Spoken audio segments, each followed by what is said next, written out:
Når jeg var i kælderen og legede med teateret, så var jeg ude i en eventyrverden. Jeg var enormt optaget af det.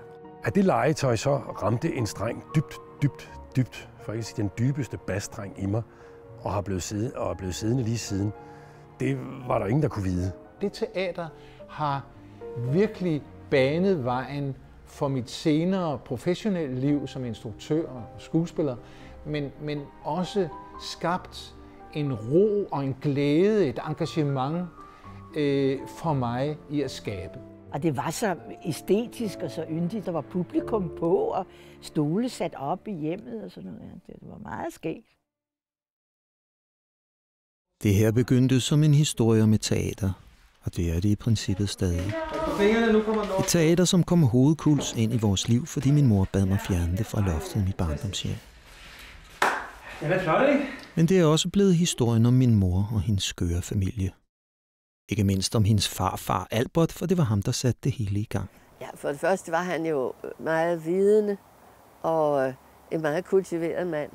Han var interesseret i alting, og han så næsten alt, hvad de lavede på teateret, og som var opera også dengang. Det var jo det samme sted.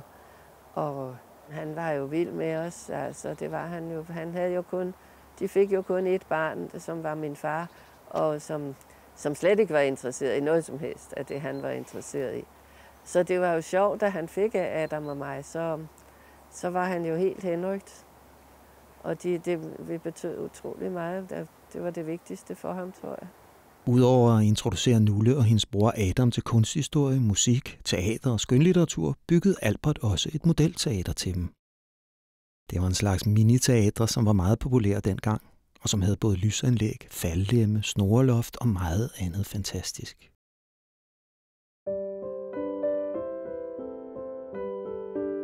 Da jeg var 9 år, fandt jeg det teater i min morfars kælder, hvor det havde stået siden en gang i 40'erne. Jeg fik lov til at tage det med hjem, og efter nogle måneder havde jeg udskiftet alle de gamle ledninger med nye og sat teateret i stand, så godt jeg kunne. Jeg samlede 4 klassekammerater, og sammen spillede vi teater i flere år. Som teaterdirektør har man lov til at vælge først, så jeg instruerede forestillingerne og sikrede høj kvalitet. Jeg kan huske, at jeg sang så dårligt, så du dobbede mig, fordi du tænkte... Det gjorde jeg også. Det gjorde jeg også. Jeg fik simpelthen... Sang jeg selv over? Nej. Til mig, der sagde du synger simpelthen så dårligt, det vil jeg bare ikke være bekendt, for du trækker det hele ned. Jeg fik simpelthen sådan en møgfald. Så jeg har siden aldrig troet, jeg kunne synge. Og så sang Nulle mit i stedet for. Ja. Ej, hvor ydmygende. Jamen, du var skide grov. Men jeg var også instruktør. Man skal være grov, når man er instruktør. Det var du i hvert fald også. Ej, det beklager jeg meget. Ej, det skal du ikke. Sådan var du jo. Det skulle da med at blive kærester. Ja, nej, det var før. Vi var mest kærester før. Var det før? Nej, men det er jo ligegyldigt. Så startede Emma, så holdt det. Men det var... Men jeg kan bare huske den der, fordi det var så... Altså, det skulle bare være i orden, ikke? Altså... I dag er teateret væk, men jeg havde åbenbart et i reserve på loftet, og da der skulle laves nyt loft, bad min mor mig hente det. Det er det, der nu er kommet hjem i vores stue, og som jeg nu skal introducere familien til. Ja, se der. Men kan jeg give den kultur og dannelse videre til Jakob og Sofia, som jeg selv fik som barn? Og orker jeg at sætte den her ruin i stand? Et gammelt ord siger, at ting godt må tage tid. Jeg ved ikke, om jeg er enig, men at det her kommer til at tage tid, det er i hvert fald sandt. Og så sætter vi den forsigtigt, Sofia. Har du fat? Ja. Godt. Sådan. Se bare. Prøv at komme og se her.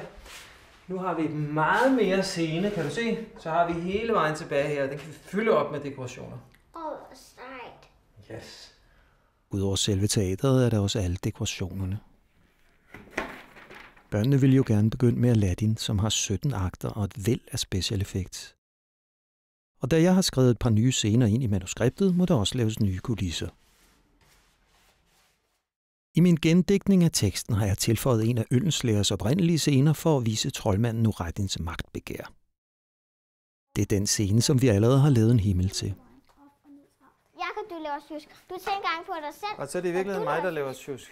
Ja, det er det faktisk. Det var ikke så godt. Scenen foregår om natten, og det er altid svært, for det bliver let kulsort det hele. Men den scene, der nu er kommet ind, den findes der ingen kulisser til. Der står Nureddin ude i måneskinnet, og så holder han lampen op, og så snakker han med månen, og så kommer ånden frem. Ikke? Ja, for vi ikke skal lave den helt fra grunden, så tænkte jeg, at han kunne stå uden for byen. Så kan vi bruge denne her, vi har med byen, og så kan vi lave nogle palmer ude i siden. Der tænker jeg, hvis vi kopierer en hel masse af de her palmer, så kan vi lave vores egen palmeskov. Ja, det var smart. Vil du trykke, Sofia? Ja. Sådan. Så. Hvem vil have hvad for noget værktøj? Ja. Den der? Okay. Så bare sådan her. Ja. Så laver den hul.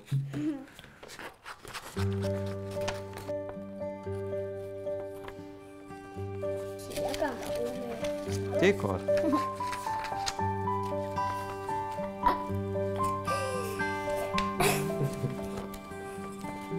Den er godt nok flot, den her.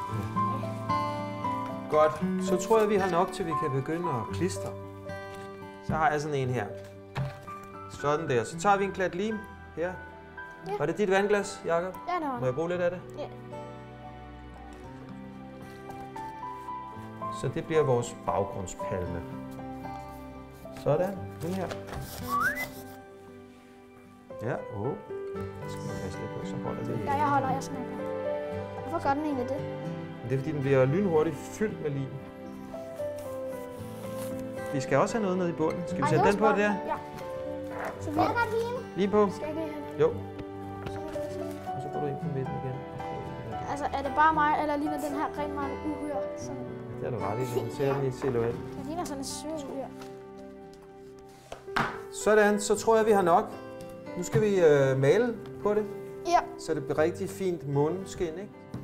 Skal vi se, om vi ikke kan lave en fin farve ud af den. Så tager jeg lidt af den grønne her også. Nu går det ikke så meget der, hvor der er malet skævt, for de får bare lige lidt ekstra. Så vi forestiller os, at månen er cirka herop, så lyset kommer herop fra ned på. Så skal jeg lave stammer. Så skal du lave stammer. Så vi kan starte med at tegne stammerne. Helt optaget af det her. Jeg kan også godt lide det. Ja, skal vi ikke prøve at skære det her ud og se, hvordan det ser ud? Går det, Sofia, tror du? Jeg kan ikke rigtig mærke, at jeg er kommet igennem. Så kan vi altid male den helt færdig, når vi har skåret den ud. Ja. Ja, det går hurtigt nu, hva'? Når vi er sammen om det. Ja, måske. Det går mega hurtigt for dig, far. Men jeg kan ikke gøre det så hurtigt. Det er fordi, jeg sysker. Prøv at se her.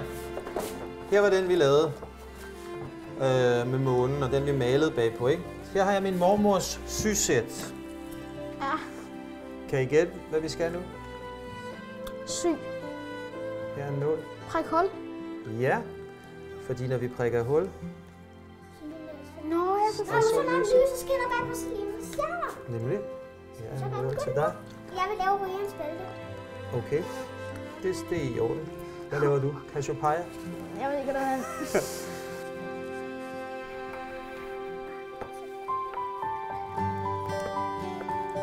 Godt lave nogle flere herovre også.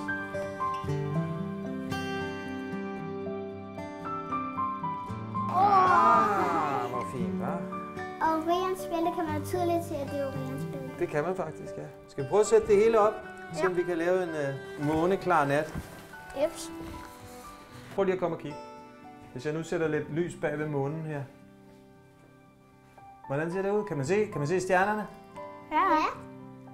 Okay, vi skal sætte et rigtigt lys, når vi laver mørke, ikke? Men det her, det er sådan lidt, måske lidt i den her retning, det kommer til at se ud. Og så kommer Nureddin til at stå her og sige, haha, nu har jeg lampen. Endelig har jeg fået den. Ja. Ja, fedt. Okay, ja, det er rigtig fedt. Så er vores fuldmånescene færdig. Ja, vi nærmer os. Desværre blev vi hurtigt enige om, at månen er for gul og også lidt for stor. Så vi må tilbage til arbejdsbordet. Sådan går det tit på et modelteater. Heldigvis har jeg en veninde, der kan ændre månen i Photoshop, og i mellemtiden kan vi jo gå videre med andre projekter. Der er altid noget at tage fat på et modelteater. Din tur.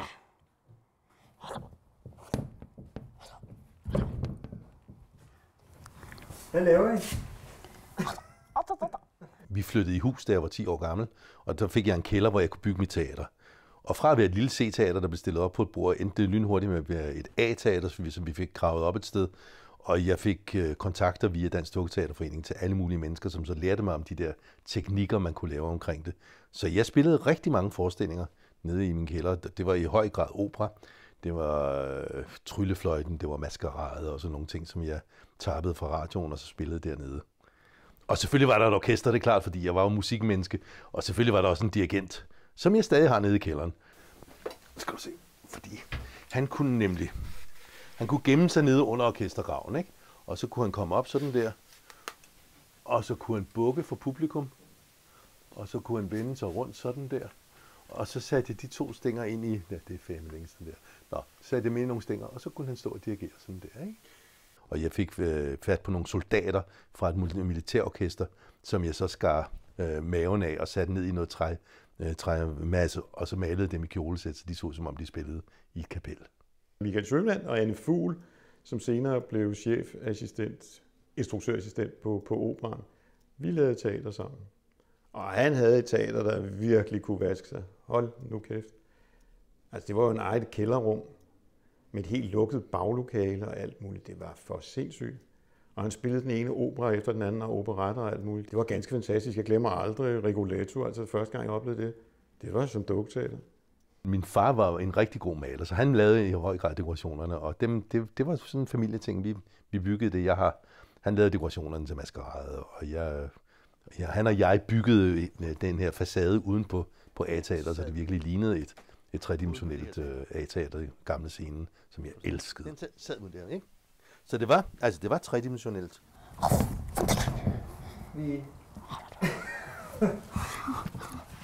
Det var alt.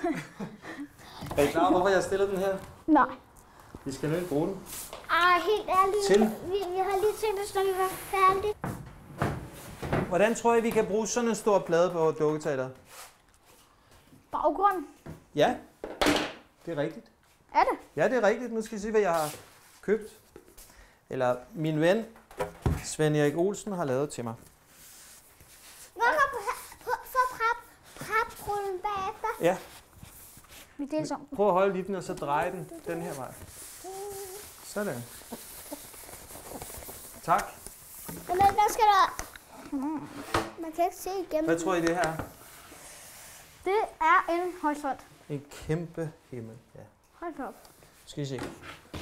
Det her, det er god gammeldags tapetklister. De gamle teatre havde helt bestemte dimensioner, som gjorde dem lettere at spille på, men også satte en grænse for, hvor store scener man kunne opbygge. Bare klip hjørnet af. Nu har vi jo lavet en ekstra dyb bagscene, og dermed forrykket de oprindelige forhold mellem forgrund og baggrund. Og så tager jeg cirka halvdelen af posen.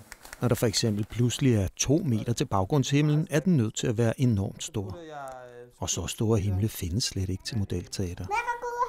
Ja. Så jeg har planlagt, at vi skal lave vores egen. Så finder jeg lige en rørpind imens. Uden dog at være helt sikker på, om det overhovedet kan lade sig gøre. Tror du ikke spiller, Sofia? Må jeg godt prøve at mærke? Altså med mine fingre? Ja, det er bare lim jo. Altså er det klistret? Ja, det er lidt. Jeg har lidt svært ved det. Det bliver meget tykt lige om lidt. Kan du så få fingrene op? Det tror jeg nu godt, man kan. Kom du bare med resten af vandet, Jakob. Det er jeg her nu. Det var tykt. Og hvis I gider at piske lidt rundt inde i toilettet, så skal jeg lige have lagt noget afdækningspap. Hvad så med den her? Bare blive ved at piske rundt. Bare bliv ved.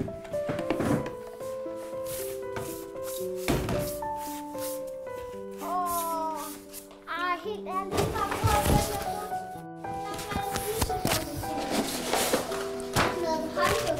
Nå, jo, jeg kan købe en til. Gider du tage imod den her? Kan du godt? Okay. Så bare læg den ned.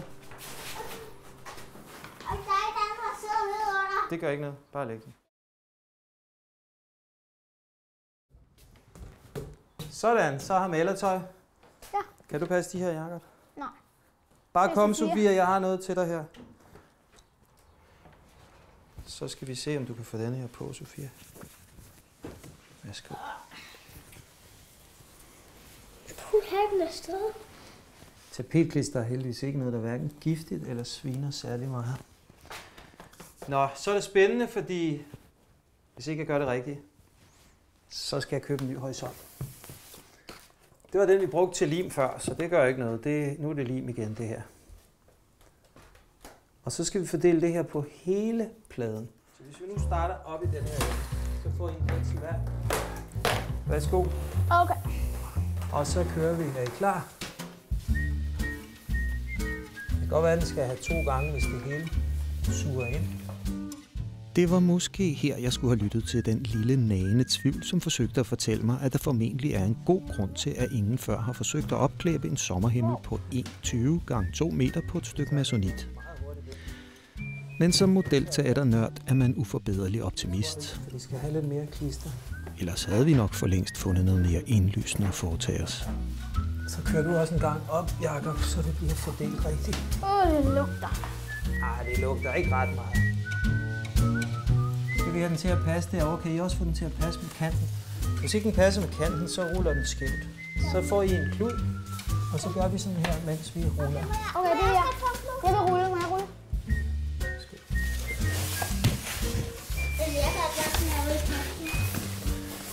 Vent, Sofia. Hvis ikke man får gjort det her rigtigt, så kommer der luftlommer. Sådan. Så det går okay ud? Nej, det ser forfærdeligt ud. Kan du se det? Jeg har vist altid haft en tendens til at sætte store projekter i gang uden helt at gennemtænke konsekvenserne. Jakob, gider du tage fat i hjørnet, og så sænker vi den ned, imens vi kører med kluden. Ud kanten. Fra midten her og ud.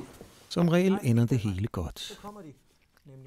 Men der er også dage, hvor jeg ville ønske, at jeg havde evnen til at tænke tingene igennem på forhånd. Så trækker du helt fra midten der. Hvorfor må der egentlig ikke være luftflader?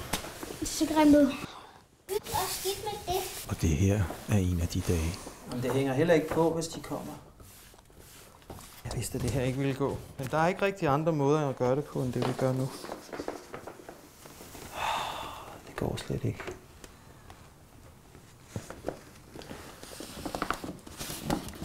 Jeg tror, vi er nødt til at holde.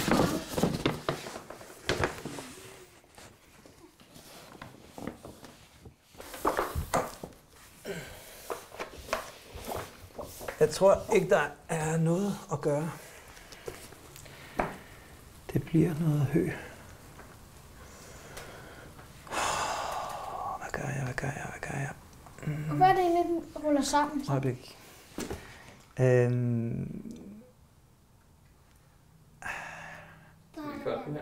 Ja. Den er så stor, at vi bliver nødt til at... Jeg tror, vi bliver nødt til at stå derinde, imens vi lægger den ned. Da jeg var lille, var tapetklister noget, alle kunne bruge. Især min far var virkelig god. Jeg tror lige, vi må starte forfra, så giver vi denne her klister. Hans råd kunne vi godt have brug for nu. Skal vi ikke prøve det? Jo, jeg vil gerne have rullen. Så får du en pensel, og Sofia kører med rullen. Værsgo. Så kører vi.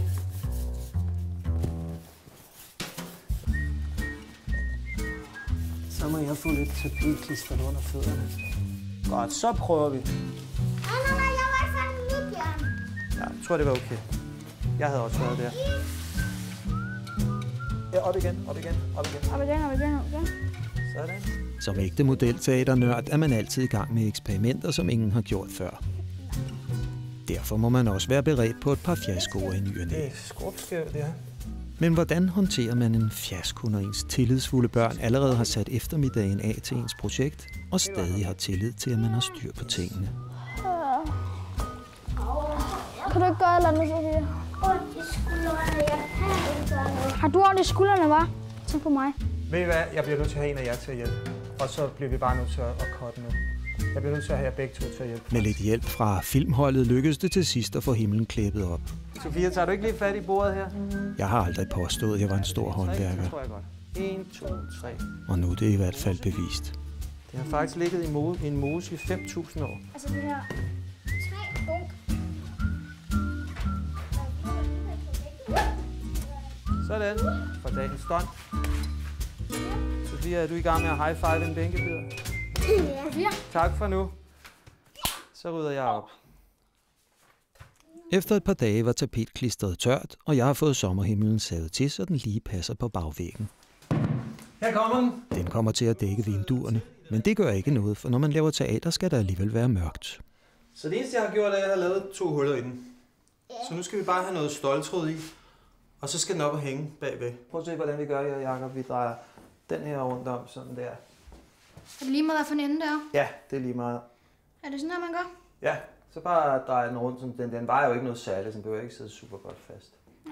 Sådan, så bare lige slip her, så får den sådan en der. Og så tror jeg, vi kan hænge den op. Sofia, går du den anden vej rundt der, så? Ja. Har du fat? Nu tager jeg. Og så løft lige lidt højere op. Man kommer ikke sovende til noget med Ej, modelteater. hvor er det spændende. Så på den måde har vi lært lidt om livet i dag. Så det passer med... Hvis man ønsker en blå himmel i sit liv, må man arbejde lidt for det. Gerne passe. Men når den først er der, skal den nok blive hængende. Og kan jeg ramme den anden?